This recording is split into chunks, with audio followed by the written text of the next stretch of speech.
우리 신앙생활에 있어서 하나님을 어떻게 알고 믿느냐는 것은 대단히 중요합니다. 하나님을 섬기는 태도는 크게 두 부류로 나눌 수가 있는데요. 한 부류는 부정적으로 하나님을 무서운 하나님을 압니다.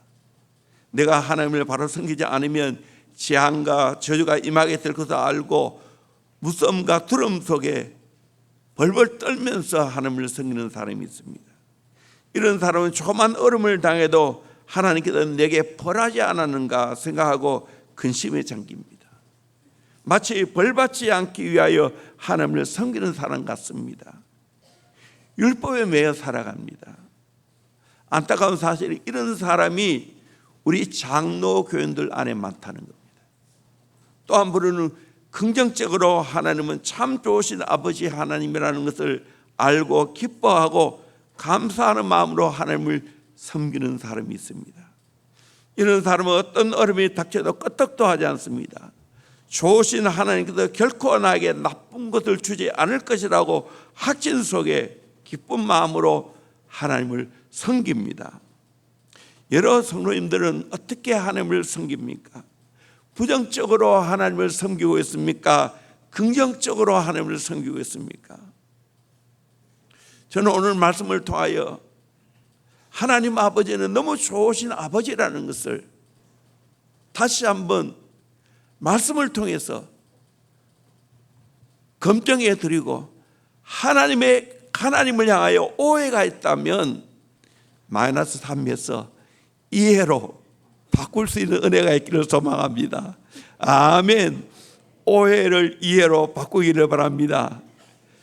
목사의 삶이 그건 같아요. 우리 성도들이 하나님을 참 오해를 많이 한다. 그래서 내가 믿는 하나님하고는 틀리는 것 같아요. 같아야 되지 않겠어요?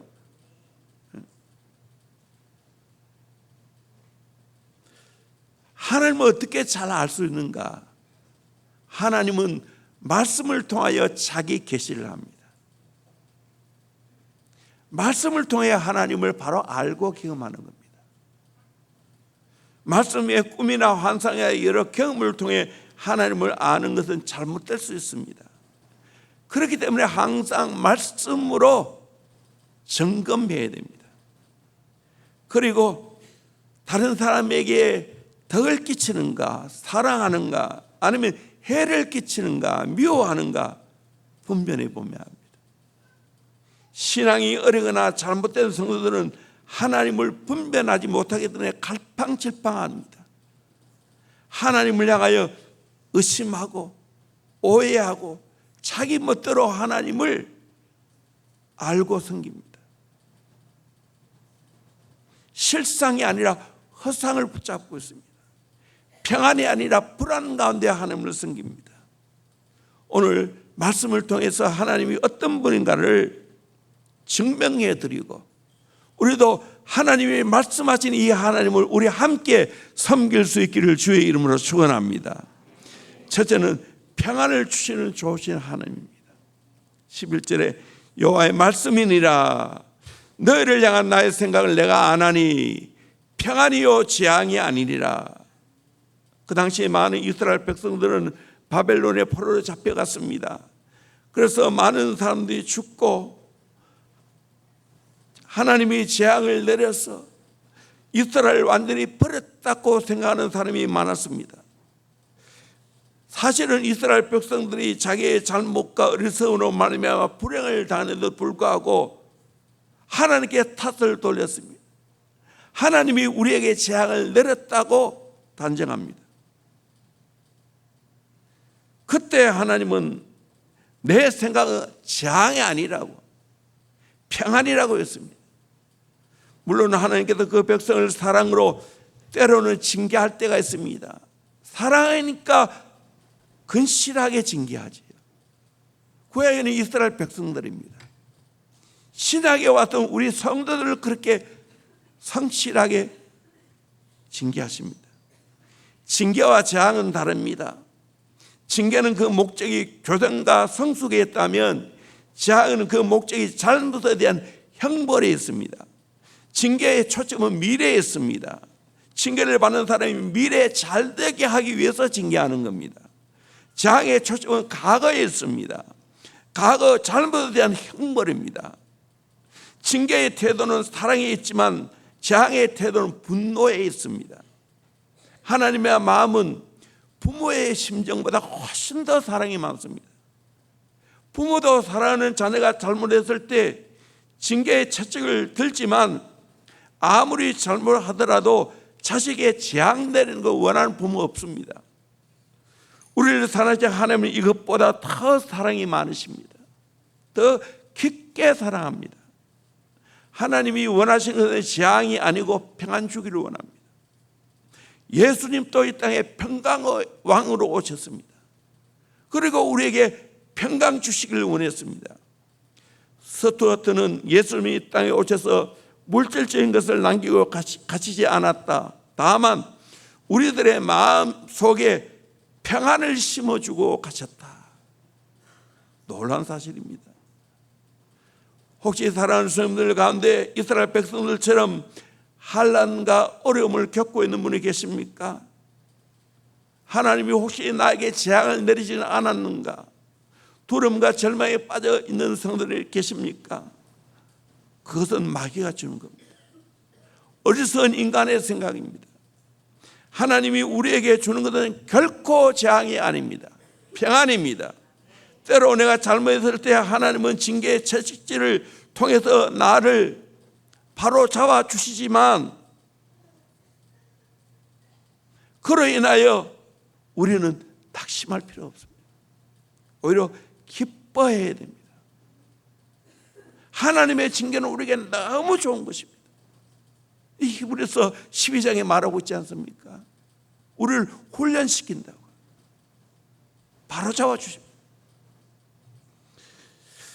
제가 이런 감동 어린 이야기를 들었습니다. 제일교회 원로 목사님이셨다가 하나님나라에 가신 이상근 목사님, 친구 되시는 장로님이 미국에 계셨는데 화가입니다. 목사님이 그 집에 가서 그림을 한 점 선물 받았는데 그림에 백간놈이라고 이름에 도장이 찍혔습니다. 옆에 있는 사모님에게 이것은 장로님의 이름이 아니지 않습니까? 하고 묻는데 사모님이 그 사연을 이야기하면서 장로님 부친이 채찍을 들면서 한 욕인데 시간이 흐르면 흐를수록 그 채찍과 욕이 너무 그리워서 이름을 백간놈이라고 욕인데 바꿨다는 거예요. 부모의 징계의 채찍도 철에 들고 세월이 흐르면 흐를수록 사모되고 그리워진다면 하나님의 사랑의 채찍은 어찌 이것과 비교할 수 있겠습니까? 몇 천만 배 더 귀하고 복되지 않겠습니까? 하나님이 나에게 징계로 준 고난이라면 감사한 마음으로 나의 잘못을 회개하고 기쁨으로 그 고난을 받아들여야 될 줄로 믿습니다. 그러므로 우리 성도들은 어떤 경우에도 하나님 주시는 평안을 잃지 않아야 됩니다. 평안을 깨뜨리는 상대방의 말에 관심 가지거나 귀를 기울일 필요가 없습니다. 내 마음에 절대로 두어서도 안 됩니다. 하나님의 깊은 속내를 우리는 알아야 됩니다. 하나님은 우리를 향하여 평안 주시기를 원합니다. 하나님을 섬기는 데 있어도 평안한 마음으로 사랑으로 섬기기를 원합니다. 인간관계도 마찬가지입니다. 평안한 마음으로 서로 사랑 가운데 섬겨야 됩니다. 축복을 전제로 하고 재앙을 받지 않기 위해 두려운 가운데 하나님과 사람을 섬긴다면 아직 수준이 낮습니다. 하나님에 대한 오해가 될 수가 있습니다. 사람에 대한 오해도 있을 수가 있습니다. 우리는 평안을 깨트리는 말과 행동을 결코 하면 안 됩니다. 하나님이 기뻐하지 않습니다. 오늘날 험악한 세상을 살아가면서 무엇보다도 필요한 것이 있다면 하나님이 주시는 평안입니다. 이 평안은 세상의 어떤 부귀나 권력, 돈 그런 것들이 나에게 가져다 줄 수 없습니다. 좋은 환경이 가져다 주는 거 아닙니다. 이런 것들은 편안은 줄 수 있어도 평안은 줄 수 없습니다. 평안, 니은, 이응자 하나 차이입니다. 그러나 엄청난 차이가 있습니다. 어느 노부부가 은퇴한 후에 난과 같은 곳에서 여성을 보내기 위해 세계를 돌아다녔습니다. 그러다 마침내 조용한 섬을 발견했는데 그것은 아르헨티나 남쪽 포틀랜드라는 섬이었습니다.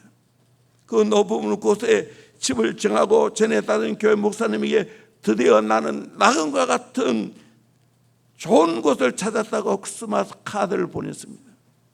그런데 얼마 후에 지당 낙원이라고 생각했던 포틀랜드에 전쟁이 일어났습니다. 아르헨티나 군과 영국군이 싸우게 되었습니다. 물론 영국이겠죠. 그때 목사님은 그 노부부에게 이렇게 카드를 보냈습니다. 요한복음 14장 27절 같이 봅니다. 시작. 평안을 너희에게 끼치노니 곧 나의 평안을 너희에게 주노라. 내가 너희에게 주는 것은 세상이 주는 것과 같지 아니하니라. 너희는 마음에 근심하지도 말고 두려워하지도 말라. 아멘. 주님은 제자들에게 평안을 끼치겠다고. 세상의 평안에는 나의 평안, 예수님의 평안을 준다고. 내가 주는 것은 세상이 주는 것 같지 않다고. 그러기에 너는 마음에 근심하지도 말고 두려워도 말라고. 제자들이 예수님이 잡혀가는 걸 생각하고 두려워 떨었습니다. 그때 예수님은 세상에 어떤 환난이 와도 걱정하지 말고 나를 믿으라는 겁니다. 내가 너에게 평안을 주겠다고. 여러분, 예수님이 주는 평안을 받기를 주의 이름으로 축원합니다. 아멘. 여기서 답을 찾기를 주의 이름으로 축원합니다. 외부에서 평안을 찾으면 안 됩니다. 주님이 성령을 통해 내게 주는 평안을 찾아야 됩니다. 칼 융이라는 스위스의 기독교 정신분석학자는 영혼을 찾는 현대라는 책에서 마음의 평안을 회복하기 전에는 진정 의미에서 마음의 치료를 할 수 없다. 참된 사랑의 종교가 우리에게 마음의 평안을 줄 때만이 모든 질병을 치료할 수 있다. 예수님만이 우리에게 평안을 주실 줄로 믿습니다. 아멘. 이 평안을 받으면 어떤 환난도 이겨냅니다. 마음에 근심이 없습니다. 그것이 저절로 얼굴에 나타나겠죠. 삶의 행동으로 나타나겠죠. 하나님 또 우리에게 주는 것은 재앙이 아닙니다. 평안입니다. 이 평안을 절대로 여러분을 빼앗기지 않기를 주의 이름으로 축원합니다. 하늘에서 내려오는 평안, 내 안에 성령이 주는 평안, 이 평안이 있기를 주의 이름으로 축원합니다. 아멘. 오늘 예수를 믿는데도 이 평안을 잃어버린 것 같아요. 어디에서 찾을 수 없어요. 돈 많이 번다고, 좋은 직장 얻는다고, 좋은 사람과 결혼한다고 이 평안이 있을 줄 압니까? 아니요. 주님만이 이 평안을 주실 수가 있습니다. 일평생 하나님이 주시는 평안 가지고 살기를 주의 이름으로 축원합니다. 두 번째로 미래와 희망을 주시는 좋으신 하나님입니다. 11절 하반절에 너에게 미래와 희망을 주는 것이니라. 공동 번역을 한번 보도록 하겠습니다. 같이 읽겠습니다. 시작. 나는 너희에게 나쁘게 하여 주지 않고 잘하여 주려고 뜻을 세웠다. 밝은 앞날이 너희를 기다리고 있다. 이는 내 말이라 어김이 없다. 나는 너에게 나쁘게 하여 주지 않고 잘하여 주려고 뜻을 세웠다. 하나님은 나쁘게 나를 하지 않는다는 거예요. 잘하려고 뜻을 세웠다는 거예요. 밝은 앞날이 너를 기다리고 있다. 이는 내 말이라 어김이 없다. 아멘.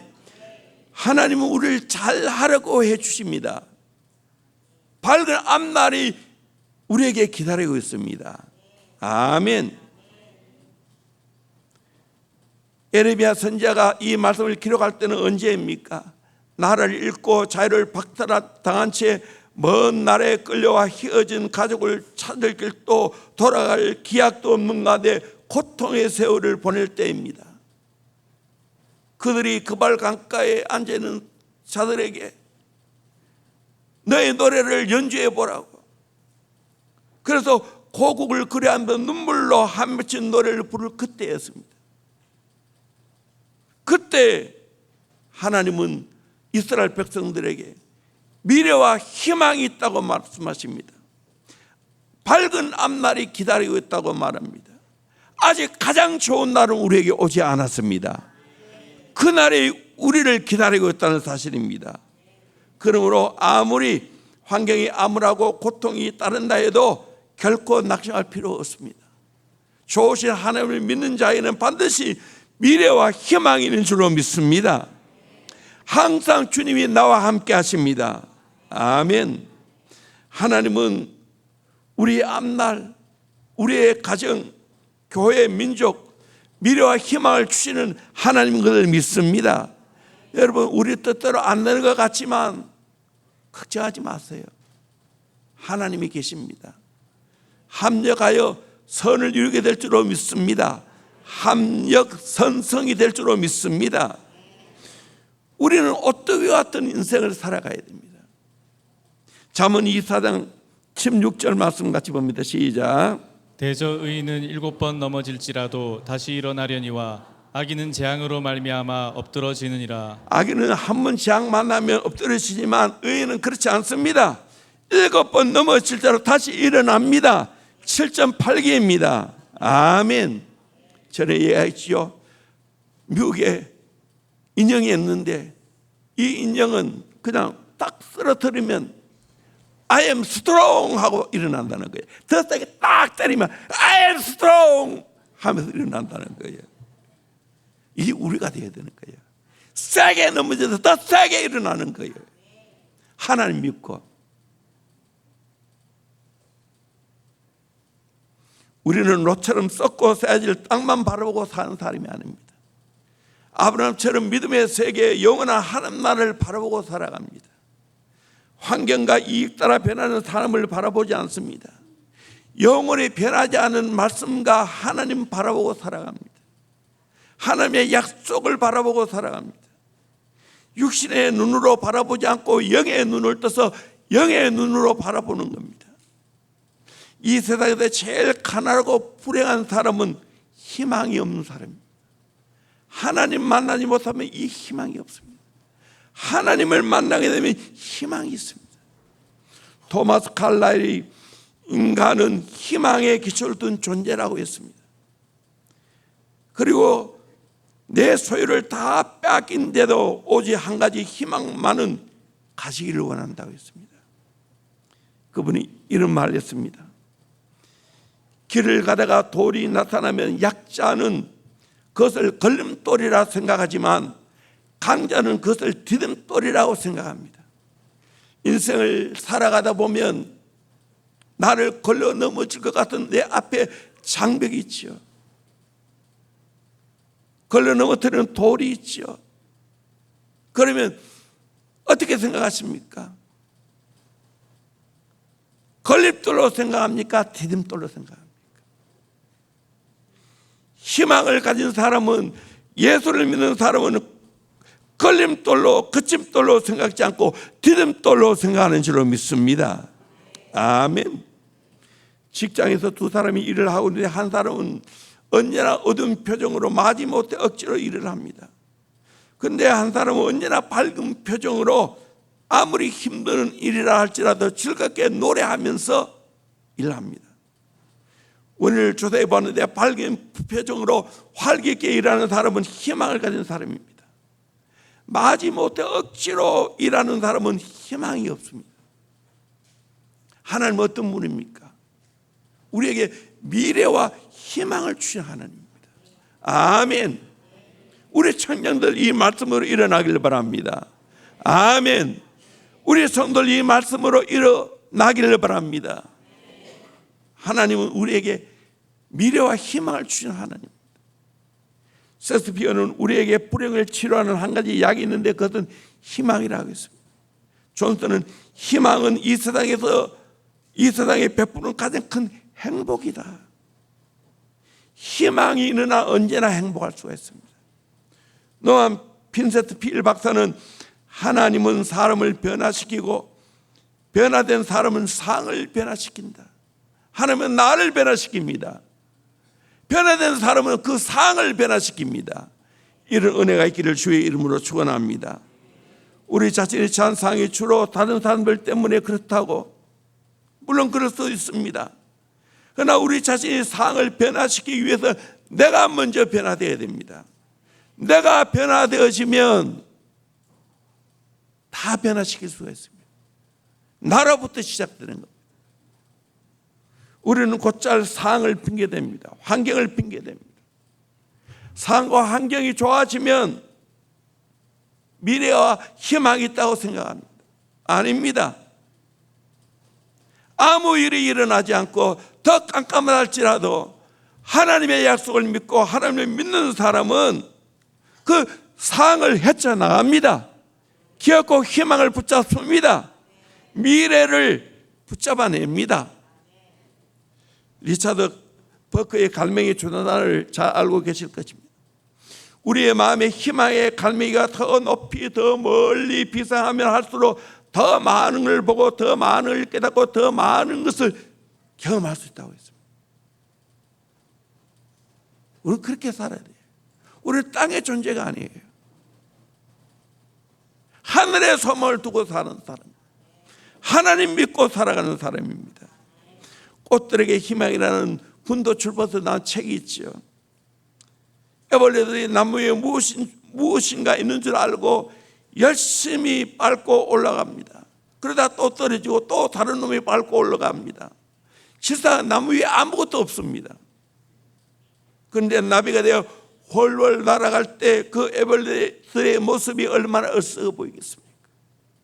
우리의 마음이 성령으로 거듭나고 하늘의 놀라운 은혜로 가득 차고 하늘의 신령한 축복을 내 가슴에 품게 되어지면 세상의 모든 것이 아무것도 아닌 것을 깨닫습니다.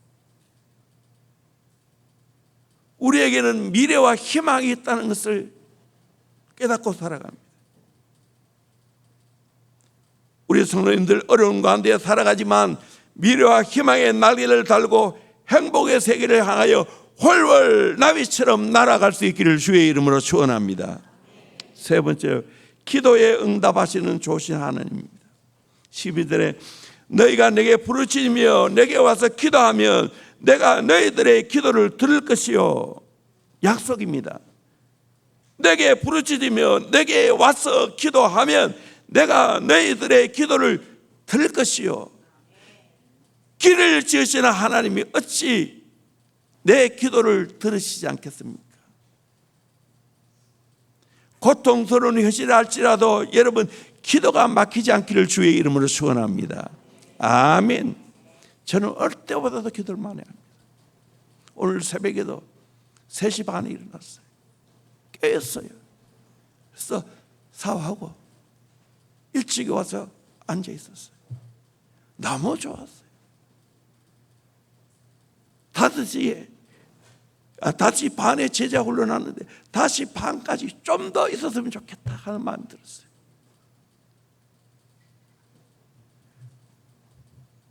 내 소원을 하나님께 다 아뢰 수 있으니까, 내 마음을 하나님께 다 아뢰 수 있으니까 이 하나님 있는 게 너무 좋습니다. 예레미야 33장 1절에서 3절까지 같이 보겠습니다. 미야가 아직 시위대 뜰에 갇혀 있을 때에 여호와의 말씀이 그에게 두 번째로 임하니라. 이르시되 이를 행하시는 여호와, 그것을 만들며 성취하시는 여호와, 그의 이름을 여호와라 하는 이가 이와 같이 이르시도다. 너는 내게 부르짖으라. 내가 내게 응답하겠고 내가 알지 못하는 크고 은밀한 일을 내게 보이리라. 아멘. 예레미야가 시대 뜰에 갇혀 있는 어려운 난국에 있었습니다. 그때 하나님 말씀이 임했습니다. 하나님은 이를 행하신 여호와라고, 그것을 만들며 성취하는 여호와라고, 그 이름을 여호와라는 분이 이렇게 말씀했습니다. 너는 내게 부르짖으라. 내가 내게 응답하겠고 내가 알지 못하는 크고 은밀한 일을 내게 보이리라. 내가 소무사를 은혜 받고 이 말씀을 붙잡았어. 그래서 기도하기 시작했어.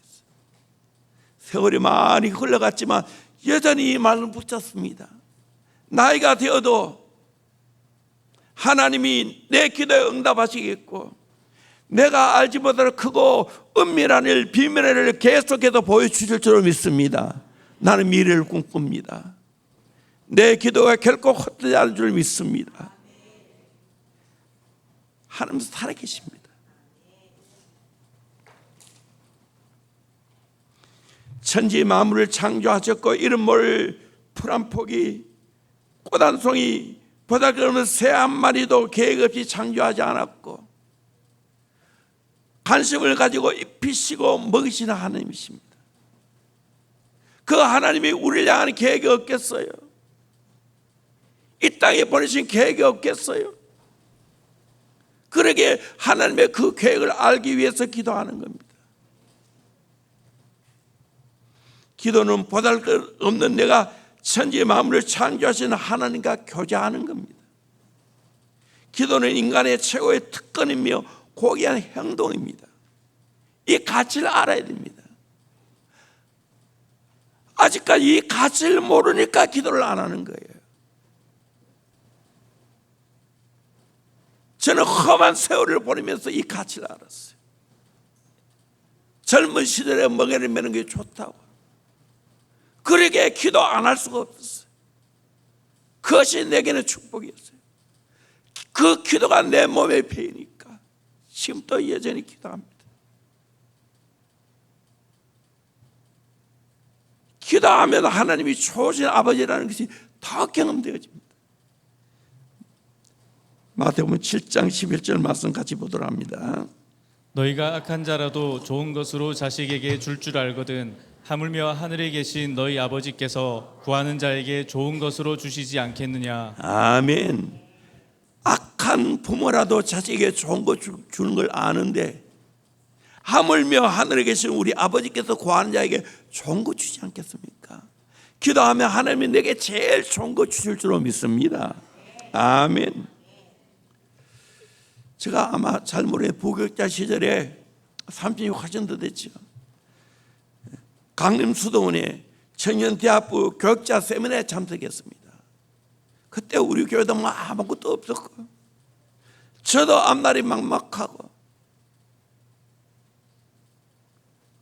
그런 가운데 신락 같은 희망을 가지고 하나님 앞에 기도했습니다.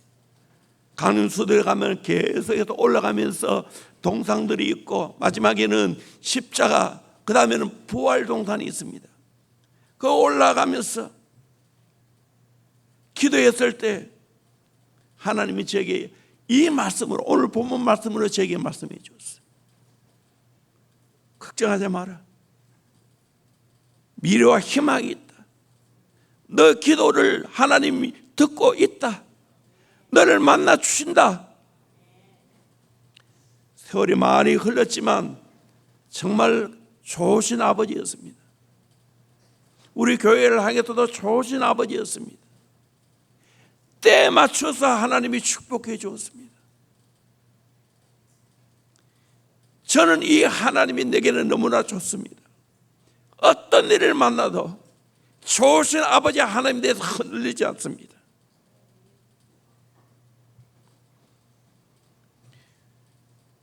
기도한다는 것이 얼마나 복인지 모릅니다. 헨리 드레몬드는 매일 하나님 앞에서 보낸 10분은 여러분의 전 일가를 변화시킬 겁니다. 매일 하나님 앞에 보낸 10분 또 전 일가를 변화시키는데 우리가 하나님 앞에 앉아서 기도하는 시간이 많다면 하나님이 더 놀랍게 우리를 사용하지 않겠습니까? 어려운 환경과 고통 속에서 하나님께서 나에게 재앙을 내리셨다는 두려움과 절망에 빠진 성도님들이 혹시 있습니까? 조금만 잘못하면 나에게 벌하시고 실패의 구렁텅이로 몰아넣으시는, 그리고 지옥에 보내시는 무서운 하나님이라는 잘못된 선입관이 있는 분이 계십니까? 이 시간 오해를 풀 수 있기를 주의 이름으로 축원합니다. 떨쳐버리기를 바랍니다. 그건 사탄의 생각입니다. 하나님은 좋으신 하나님입니다. 내가 예수를 믿으면 구원을 받습니다. 하나님의 자녀가 됩니다. 영원한 천국에 들어갑니다. 우리는 어떤 자입니까? 왕같은 제사장입니다. 하나님의 사랑받는 자녀입니다. 구약시대처럼 누구를 통해서 하나님께 나아가는 것이 아닙니다. 누구를 통해 축복을 받고 저주를 받는 것이 아닙니다. 내가 때를 따라 돕는 때를 따라 돕는 은혜를 얻기 위하여 은혜의 보좌 앞에 담대히 나아갈 수 있게 된 줄로 믿습니다. 이런 특권을 가졌습니다. 내가 부족하고 죄인이라 할지라도 주님은 용서하십니다. 주의 보혈로 씻어 주십니다. 다시 일어나게 하시고 다시 하나님을 만나게 해 주실 줄로 믿습니다. 아멘. 영국의 보수당의 당수였던 볼드윈이 영국 왕으로부터 내각을 조직하라는 위임을 받고 왕궁에서 나오자 군중들은 만세를 부리면서 환영했습니다. 그때 볼드윈은 말하기를, 이렇게 어려운 일을 완수하려면 만세보다는 기도가 필요합니다 라고 말했습니다. 오늘 이 시대를 바라보면서 어느 때보다도 기도가 필요한 때 아니겠습니까? 기도를 경험해야 되지 않겠습니까? 기도의 수를 내가 놓지 않아야 되지 않겠습니까? 하나님은 반드시 우리의 기도에 응답하실 줄로 믿습니다. 어떻게 응답하십니까? 하나님이 우리를 위해 무엇인가를 하는 것이 아니라 우리가 스스로 할 수 있도록 도와주십니다. 상황을 바꿔주지 않고 우리 자신을 변화시킵니다. 현실을 도피하는 것이 아니라 정복하게 하십니다. 상대방이 바뀌는 것이 아니라 내 자신을 변화시킵니다. 하나님께 이야기하기보다는 오히려 하나님의 음성을 듣게 됩니다. 좋으신 하나님과 이런 기도의 거룩한 통로가 열리기를 주의 이름으로 축원합니다. 마음껏 기도하기를 주의 이름으로 축원합니다. 그러면 하나님 응답하십니다. 아멘. 세상의 종교처럼 내 혼자 기도하는 게 아닙니다. 일반 통로가 아닙니다. 쌍방이 됩니다. 하나님은 내 마음을 열어놓고 기도하면 내 마음을 만지십니다. 하나님은 내게 적절하게 맞게 응답하십니다. 이 하나님을 경험하기를 주의 이름으로 축원합니다.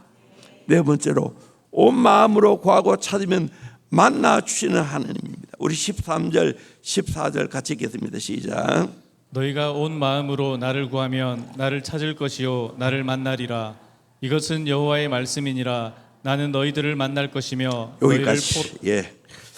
하나님은 온 마음으로 하나님을 구하고 찾으면 만나 주시는 하나님이라고 말합니다. 우리 인생의 최고의 축복은 뭡니까? 하나님 만나는 거 아니겠어요? 확실하게 하나님 만나기를 바랍니다. 흔들리지 않게 하나님 만나기를 바랍니다. 교회 나가고 봉사하고 우리 교회처럼 말씀 공부하고 제자훈련, 사회훈련까지 했는데도 믿음이 뿌리채 흔들리는 것을 보게 됩니다. 왜 그럴까? 얻은 결론은 하나님 제대로 만나야 된다.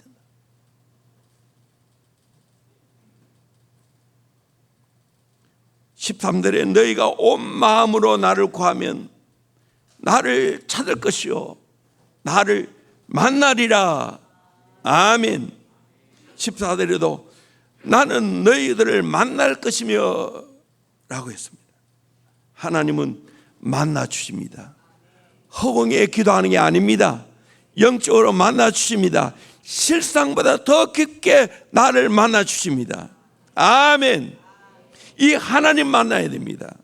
스가랴 12장 10절 말씀 같이 보도록 합니다. 시작. 내가 다윗의 집과 예루살렘 주민에게 은총과 간구하는 심령을 부어주리니 그들이 그 찌른 바 그를 바라보고 그를 위하여 애통하기를 독자를 위하여 애통하듯 하며 그를 위하여 통곡하기를 장자를 위하여 통곡하듯 하리로다. 아멘. 하나님은 은총과 간구하는 심령을 부어준다고 했습니다. 그러면 내가 정말 죄인을 깨닫게 됩니다. 그러면 독자를 위해 애통하는 것처럼, 장자가 죽을 때 애통하는 것처럼 통곡한다는 거예요. 그때 13장 1절을 보면 죄를 씻는 샘이 열린다고 말하고 있어요. 하나님을 만날 때 성령님은 은총과 간구하는 심령을 부어주십니다. 나의 죄와 허물을 깨닫게 하시고 주의 볼로 나를 씻어주십니다. 여러분 제대로 하나님 만나셔야 됩니다.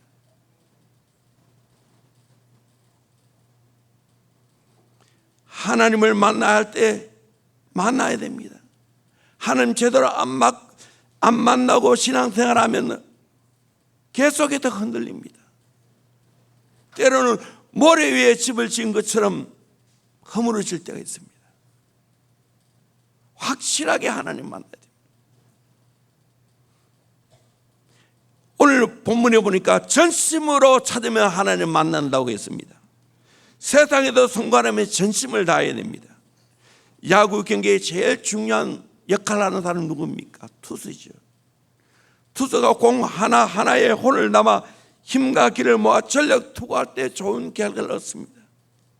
야구 해설가들의 말을 빌리면 공 하나에 톤에 담겠다고. 세상의 경기도 이렇게 온 마음을 다하여 전심으로 전력 투구하는데 하나님 만나는 일은 더 해야 되지 않겠습니까? 에레미야 24장 7절 말씀 같이 보도록 합니다. 시작. 내가 여호와인 줄 아는 마음을 그들에게 주어서 그들이 전심으로 내게 돌아오게 하리니 그들은 내 백성이 되겠고 나는 그들의 하나님이 되리라. 아멘. 하나님은 여호와인 줄 아는 마음을 그들에게 부어준다는 거예요. 성령을 통해서. 그래서 전심으로 돌아와서 이스라엘 백성들이 하나님의 백성이 되고 또 이스라엘 백성들은 하나님을 섬기게 돼요. 오늘 하나님이 내 하나님 되게 될 줄로 믿습니다. 아멘. 이 하나님 만나야 됩니다. 전심으로. 보다 더 일찍이 하나님 만나는 게 더 좋습니다. 이번 여름에 그런 기회가 아닌가 생각이 됩니다. 디모데 바울 청년 말씀 수련회도 있고 다음 주에는 우리 청년들이 통일 비전 트립을 가게 됩니다. 종교에 가면서 더 깊이 하나님 만나야 되지 않겠어요? 하나님 만나 한 사람을 소개합니다. 러시아의 대문호인 레오 톨스토이는 한때의 공포와 죄책감과 시리 속에 자살하려고 했습니다. 어느 날 한 농부가 기쁨이 충만한 모습으로 농사 짓는 모습을 보면서 당신은 어떻게 그렇게 희망이 넘치고 기쁨이 충만합니까? 농부가 말합니다. 저는 늘 하나님과 함께 사는 사람입니다. 하나님이 나에게 희망을 주시고 평안을 주십니다. 그 말을 듣는 톨스토이는 하나님을 찾으면 참된 평화와 기쁨이 있을 것이라고 생각했습니다. 한 번은 숲속을 지나다가 호련히 마음속에 하나님의 임재를 체험하고는 나는 찾았다. 하나님은 살아계신다. 하나님을 아는 것이 바로 사는 것이다. 고백했습니다. 그부터 하나님과 함께 평안과 소망의 나날을 보내고 희망을 찾게 하는 위대한 작품을 쓰게 되었습니다. 대표작 부활이죠. 참회로 사람이 무엇으로 사는가?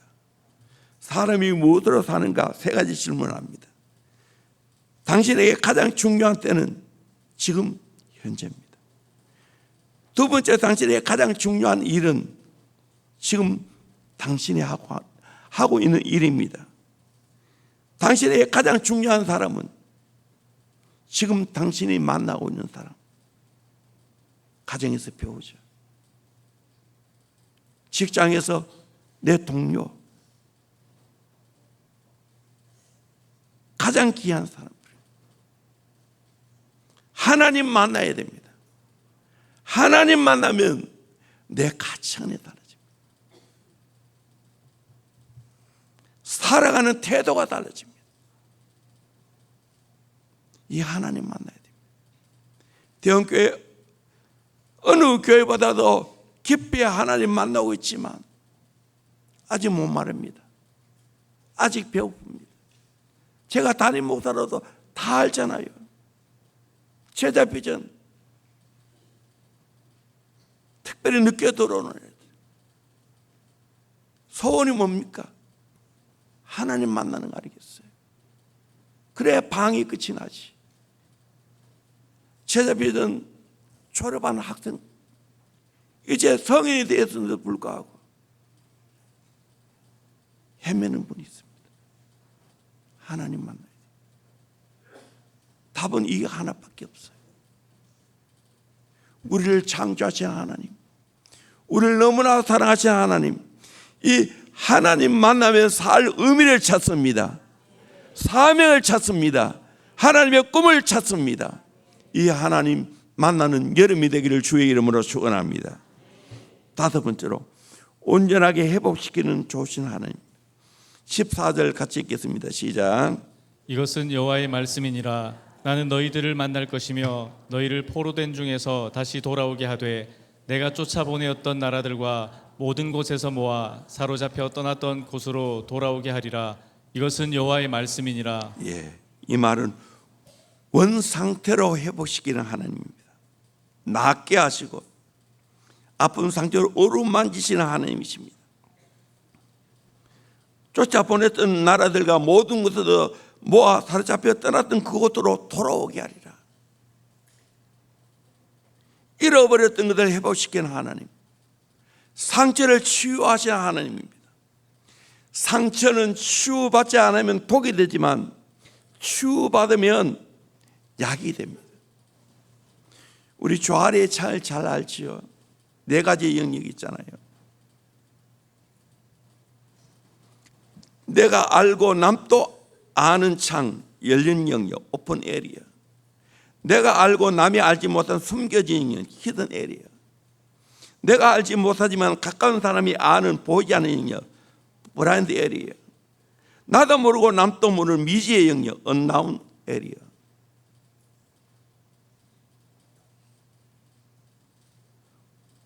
우리 서로의 마음을 열어야 됩니다. 그래야 치유를 받을 수 있어요. 또 감추어진 영역이 있다면 성령님께서 그걸 덜추어낼 겁니다. 그래서 치유받아야 됩니다. 회복해야 됩니다.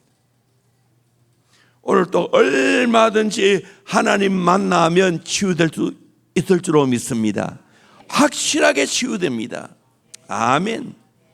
신학에 와서 예수를 만날 때 다 치유됐잖아요.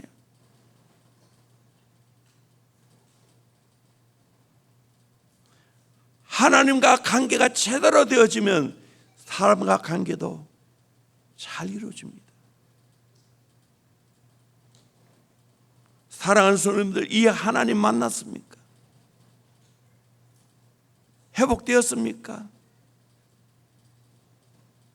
원래 처음 하나님 만났던 그때 그 첫사랑을 계속 가지고 있습니까? 처음 만나 결혼했던 그때 그 시절 그 마음을 가지고 있습니까? 그걸 잃어버렸다면, 식었다면 회복해야 됩니다. 하나님은 회복시키시는 하나님. 내가 죄로 얼룩지고 내가 잘못된 삶을 살았다 할지라도 하나님은 오늘 또 하나님 만나면 그 모든 거 회복시켜 주실 줄로 믿습니다. 죄를 용서하실 줄로 믿습니다. 아멘. 회복되어야 됩니다. 다른 길 없어요. 하나님 제대로 만나면 회복됩니다. 하나님과 관계도 회복되지만 사람과 관계도 회복되어집니다. 부부의 관계도 회복되어지고 부모 자녀 관계도 회복되어지고 동료의 관계도 회복되어집니다. 이 성경이 말하는 겁니다. 하나님이 계시기에 같은 하나님을 믿는데 어떻게 회복이 안 되겠어요? 어떻게 계속해서 자기 갈 길을 가고 관계를 꼬아놓겠습니까? 하나님은 그런 분이 아닙니다. 성령님은 하나 되게 하십니다. 같은 하나님을 섬기는 거예요. 그래서 회복을 시킵니다. 대형교회 이 은혜가 있기를 주의 이름으로 축원합니다. 아멘. 하나님은 어떤 하나님입니까? 평안을 주시는 하나님이십니다. 재앙이 아닙니다. 미래와 희망을 주시는 좋으신 하나님이십니다. 내 기도에 응답하시는 좋으신 하나님입니다. 전심으로 구하고 찾는 자에게 만나 주시는 하나님입니다. 내가 가지고 있는 모든 고통과 상처 원상태로 회복시키시는 하나님인 것을 믿습니다. 하나님 만나서 이 은혜를 누리기를 주의 이름으로 축원합니다. 찬양합니다. 주는 나를 기르십니다.